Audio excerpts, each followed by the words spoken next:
दिल्ली जंतर मंतरवर जे आंदोलन चालू आहे त्या आंदोलनाला काल आहे तर संध्याकाळी आवाहन करण्यात आलं की आपल्या आपल्या जिल्ह्यात आपल्या आपल्या गावात आंदोलन करा म्हणून. आपण जर बघितलं तर कॉक्रोच जनता पार्टीने आता बीडमधून आंदोलनाला सुरुवात केली. विशेष म्हणजे काळे कपडे घालून हे आंदोलन करतात. आपण विद्यार्थी बोलू नेमकं काय सर, ड्रेस कोड काळा आहे, नेमकं काय?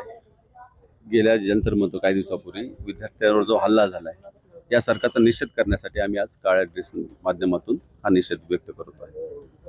नेमकं ताई तुम्ही पण आंदोलन मध्ये आलात, त्या ठिकाणी अनेक महिलांवर अत्याचार झाले, हत्या मारण्यात आलेले, नेमकं काय म्हणणार तुम्ही?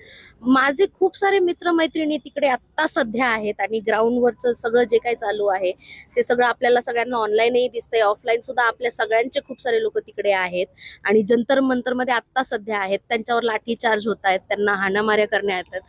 तर कसं आहे की तुम्ही बोलायला तयार का नाही आहेत अजूनही?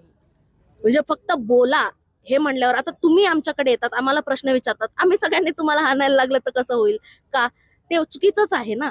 तुम्ही इथे आम्हाला बोलायला जसं आलात तसं आम्हीही सरकारला फक्त बोलायसाठीच बोलतो ना, की आमच्याशी बोला, या बोला. सरकार बोलायलाच तयार नाहीये. नक्कीच आपण जर बघितलं तर रात्री आपल्या पंतप्रधानांनी ट्विट केलेलं आहे की मी चर्चा करणार आहे सदनमध्ये जो विषय फास्ट ट्रॅक कोर्ट लावणार आहे. रात्री उशिरा बोलण्यात आलेलं आहे पंतप्रधानांकडून.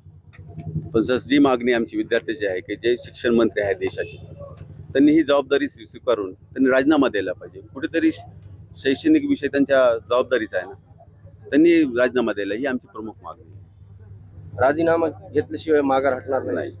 जी अभिजित दिपकेंची मागणी आहे जंतर मंतर, तेच त्यांना फॉलो करून आम्ही आज समय या ठिकाणी एकत्र आलोय. नक्कीच आपण जर बघितलं अजून विद्यार्थी आपल्यासोबत, आपण जर बघितलं तर जे उपोषण होतं वानसुकांचं रात्री सोडण्यात आले, काय म्हणणं तुमचं? जे उपोषण सोडलं त्यात सर्व मागण्या आहेत, पण धर्मेंद्र प्रधान यांचा राजीनामा नाहीये. त्यात हे मागण्या सोनम वांगचूक यांनी दिलेले नाही. आम्ही सर्व विद्यार्थी जेव्हा तक धर्मेंद्र प्रधान राजीनामा देत नाही तेपर्यंत आम्ही मागे हटणार नाही.